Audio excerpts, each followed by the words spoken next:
Howdy voters! Welcome back to Town and Bobs. Today we are going to be relaunching the series called How It's Named, and this is going to be episode 1 in series 2 of How It's Named. The reason for this relaunch is that street name origins are really fascinating, but do we really know the history behind the street names and where the names come from and what they commemorate? Well, this series is about to uncover all the street name history we need to know. There are over 4,000 streets in Oldham, and we're going to look at all of them over during the course of the time. Today we're starting with Pevensey Walk, which is located in Crossley Estate in Chadderton, formerly Carrill. Them streets all in that area in Crossley Estate are themed to places in East Sussex, West Sussex, 2 former cotton mills and Kent. So over the course of this series we'll be looking at most of them in Crossley Estate, where the names come from, the origins of the name and the history behind the places, so we can learn a bit more about the relevance of them places and why the connections are there between the names. So without further ado, we'll get on to telling you more about the place we're looking at. If you see me looking down at or bending to that where we're getting the laptop device, I wrote it prepared for this, so my laptop is on charge and it hasn't got a good lead, so bear with me on this first episode, but you'll get the gist. Without further ado, let's get on to the history of Pevensey. It's pronounced as Pevensey. Pevensey. Pansies? What's that all about? Not pansies, you pansy.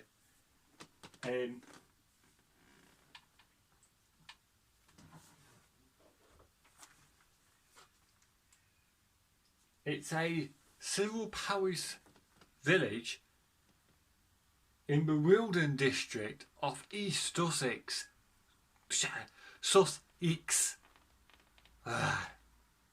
England. The main village is located 5 miles northeast of Eastbourne, 1 mile inland from Pevensey Bay. The settlement of Pevensey Bay forms part of the parish, and it was here that the William the Conqueror, or as he is also known as William the First, or William the Bastard. Get that for you piping you smoke it. Made the landing in his invasion of England in 1066, after the crossing the English Channel from Normandy. So yeah, that's a bit of an introduction to where this Pevensey is all about and what it's known for. But you might have noticed in this thumbnail that we feature a book called Narnia. We get on that soon, so stay tuned to the end. We might feature it near the end. Right, so what's next on our list? Geography. Ooh, are we having a geography lesson now? Yes, we are. Pevensey is situated on a spur of sand and clay. Just give me a second.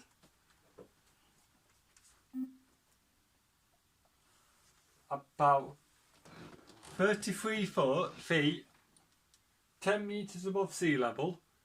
In Roman times, this spur was a peninsula that projected into tidal lagoons and marshes. A small river, or Pevensey Haven, runs along the north side of the peninsula and would originally have discharged into the lagoon. But now it's lightly silted up. The lagoon extended inland as far as north as Hailsham and eastwards to Hull. Ho, ho, ho, Merry Christmas! No, it's not Christmas time yet. With the effect of a longshore drift, this large bay was gradually cut off from the sea by shingles. So not today's marshes are all that remains behind the shingle beach. The marshes are known as the Pevensey Levels. Covers area of around 47 square miles. The marshes are a site of specific interest and a large nature reserve jointly owned by Nature England and the Sussex Wildlife Trust. There are many nationally rare plants and invertebrates, including the fen weft spider. The site is very fragile and generally access is not permitted.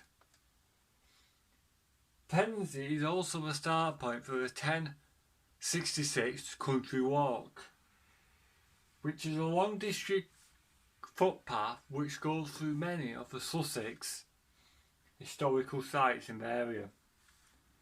So a bit more on Pevensey Bay. So the settlement of Pevensey Bay lies behind and on a single beach. Although small, it is nevertheless a seaside resort in miniature and has many facilities of its larger counterparts elsewhere. It is a clay bay making of successful erosion over time. The single beach at Pevensey Bay provides important defence against flooding and storm damage from the sea for a large area of lowlanding line behind. There are Motorella Towers. So Motorella Towers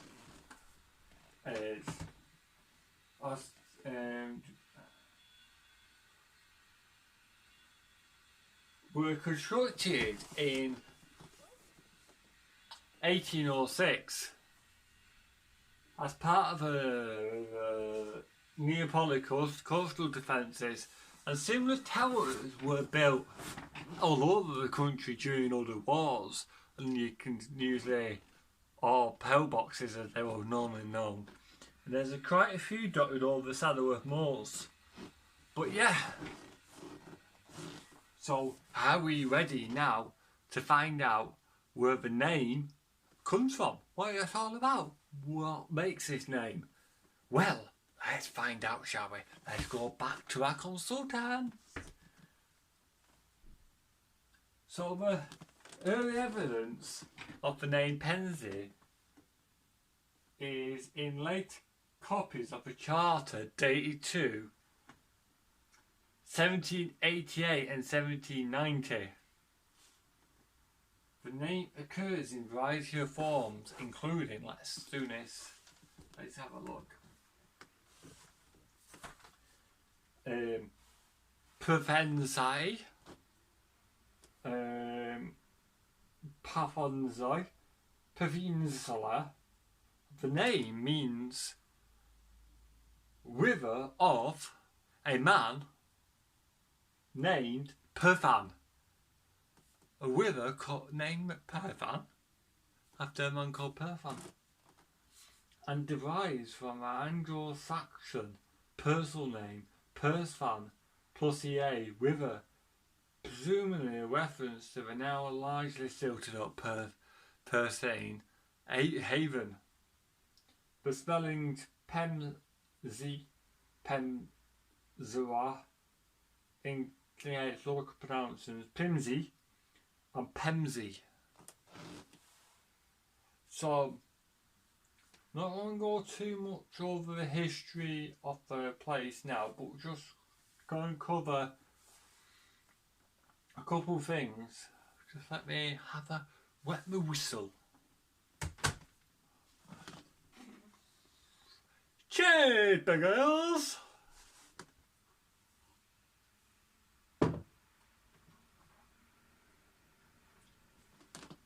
So, in Pevensey, there was a Roman fort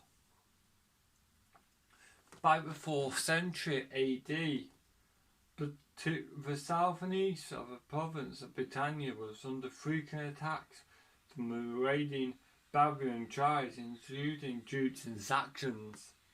To counter these attacks, the Romans built a total of 11 forts between Essex and Isle of Wight, now known as the Saxon forts. The forts at Pevensey were built between AD 300 and AD 340 and was named Andertrim. The earliest stone remains on the site dates from the Roman periods, including the outer Bailey wall. The sea washed over what is now pronounced marshes, surrounding the forts on 3 sides.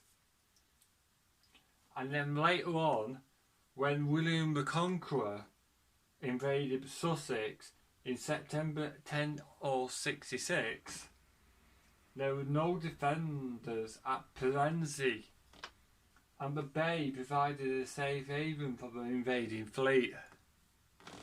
And then you also had a castle called Pevensey Castle. In the late 1066, the Roman fort at Pevensey was occupied by the Normans. Much of the Roman stonework still exists, but due largely to the works of Robert, Court of Mainton, half-brother to William, who granted Pevensey Castle shortly after the Norman conquest. Robert de Mouton used the Roman remains as the base for building his castle, carrying out minor repairs to the walls, forming the outer bailey and building a new inner bailey.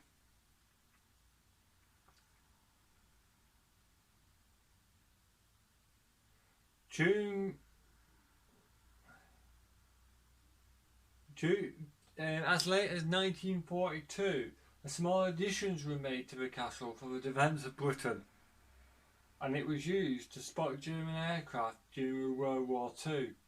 And today the castle is upkeep of English heritage. And then we've got the liberty of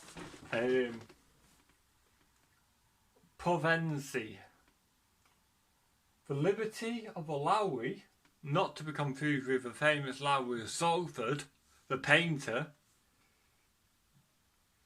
of Pevensey, was an ancient, now obsolete hundred, containing the parishes of West Ham, Pevensey, near entirely within the Levels, and today regards as corresponding parts of Hastings, and constantly would be entitled to privileges and immunities enjoyed by the Cynic ports, not part of the County of Sussex jurisdiction. For hundreds as an administration division was abandoned in the 19th century. Other historic events, let's see what other historic events have gone on. In the 16th century, Pevensey became what was known as a non-corporate limb of Hastings, as part of the conservation of the Cynic ports. Along with most of the other ports, its importance dwindled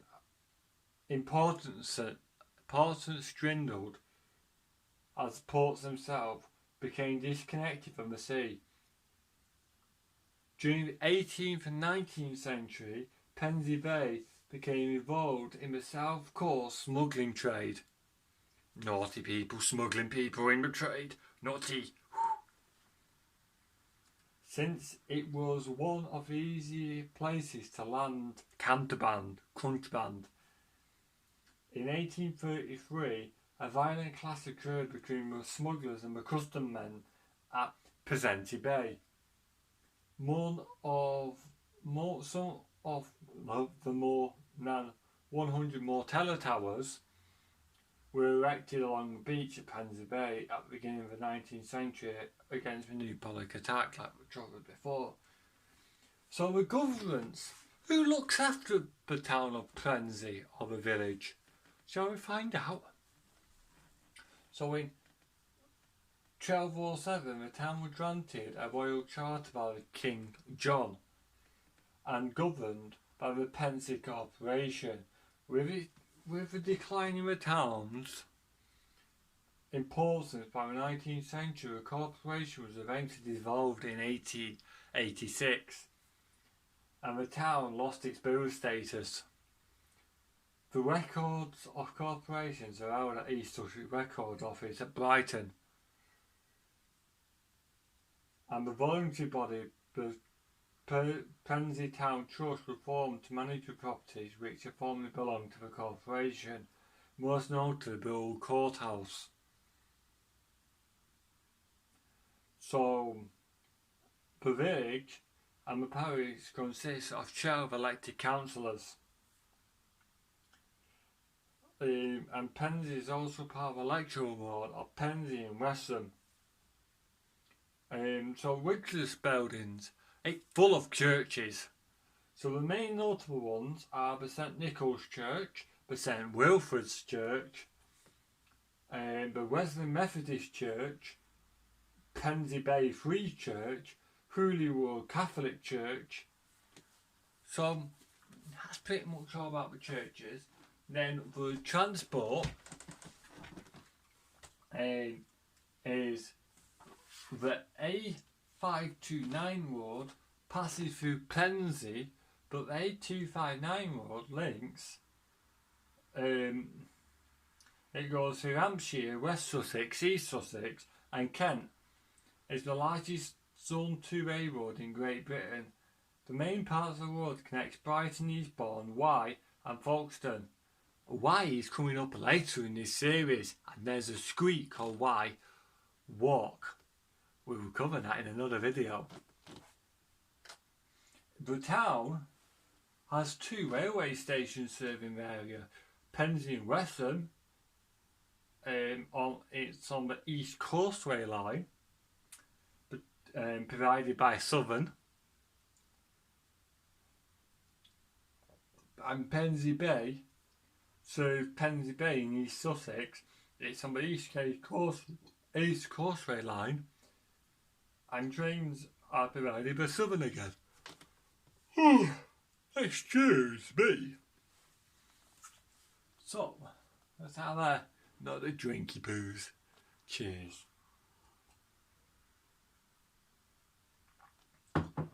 So, the culture, the arts, let's have a look. So, J.M.W. Turner painted Pevensey Castle in his painting, which we'll put up somewhere on the screen. So as much as all this, what we're going to say. Then Pevensey featured several times in the Rudyard Kipling's Puck of Puck's Hill 1907. Kipling's characters described it as England's Gate. The reason for being the above history, Kipling lived near Pevensey at Burwash, and there he is described in his autobiography. The fall of Andertrim, now Pevensey, in the final years of Roman occupation, features in the 1875 novel Anduin, or the Britain and the Saxons AD CCC XLI by Thomas Burnside Crawford. He grew on the account of Edward Gibbon's History of the Decline and Fall of the Roman Empire. Pevensey features in the Saxon Show 1983 a book of photographs by the photographer Faye Godwin. Pevensey is the setting for parts of the George Grisham's 1887 novel Twiser, with a special description in the chapter XLI, The Living. Pevensey is the setting for parts of the George. Hold on, just said that. Robert Sheldon composed Pevensey Castle, published by C. L. Barnhouse in 1993. Pevensey, and in particular Pevensey Bay, features in the 1946 crime novel The Uneasy Terms by the best-selling author Peter Shaney. In Chapter 7, the hero, a private detective called Slim Callaghan, goes for a ride out on Pevensey Bay with a loaded murderer suspect, Corin Halliday. The Pensies, now we're coming up to something interesting. The Pensies, which was a fictional location in the Narnia stories. We all watched Narnia, Lion and the Witch and Wardrobe, who brought up all of them. So all of them were based on this, was named after the town of Pevensey, which we've been covering in this video. And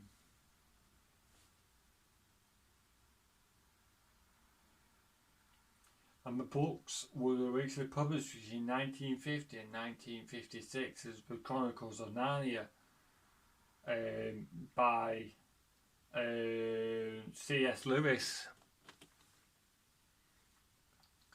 Pevensey Bay was the landing place of the Gibberell Fratricide and Saladin Chamaki in the Salmon's Risen, Rushdane's the Santic verses. Pevensey Olsted, Spike Milligan and other trainee soldiers during the Second World War featured in Milligan's book Adolf Hitler, My Part in His Downfall. So, sports. Basically, Pevensey's full of boats, and they've been known. Pevensey Bay Sailing Club has been known for the development of the national trout and Merlin rockets. It was the home club of Pearl Morrison, a British yacht designer, and Father Steve Morrison, a British Olympic 49er sailor in the 2008 games, and the village is a village cricket team. Bang dong. So yeah, so that is everything.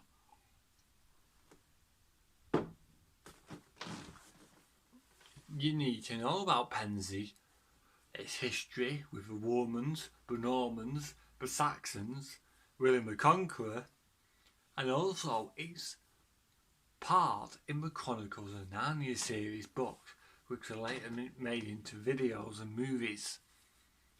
We all watched them as a kid. And that it's featured railway stations, and I'm not 100% sure, I've not researched them all yet, but we'll cover them in this video. But I think 90% or even all of the screens are featuring a railway station. This is because the area where Crossley Estate is built, it was built in the late 1960s, 1970s, recently refurbished in 2014 with new houses. It was built on two former collieries, Stockfield Colliery and Denton Lane Colliery. And at the back of there you would have the Werneth Incline, which went over Walsh Street. So, to commemorate the railway passed along the area, these places were chosen because they had a railway station at some point. And many of the places we're going to cover have got railway stations currently serving the towns or previously had unserved. I know Petworth, Whitstable all had railway stations. So if you like this series and you really enjoyed how I delivered it, bear in mind there's a few teething issues in this series. Just bear with us, as it's a new format I like. I really wanted to try and bring you more of the stories, more of the history behind these street names, to make more awareness of why these streets are named and what their importance is. Because we've got loads of streets named after people, mills, local things in the area, local landmarks, etc. And there's nothing on the streets telling you where the names come from. So, by me doing this series, you will find out why streets are named the way they are, as like a education on the streets. Because we all live on one and we all go, where's this name come from? Or you might think, oh, why is this name being chosen? So yeah, episode 2 will continue in Crossley Estate, and because there's about 15-16 streets to cover, plus many more probably in that area, as it's a wide, expansive estate. And we might even do a street for one lost street, which was lost human redevelopment of Crossley Estate. So anyways, give me a quick comment down below if you watched to then. Let me know what you think about this series. Give it a like, give it a subscribe, and I'll catch you on the next How It's Named Educational Series episode 2 coming soon.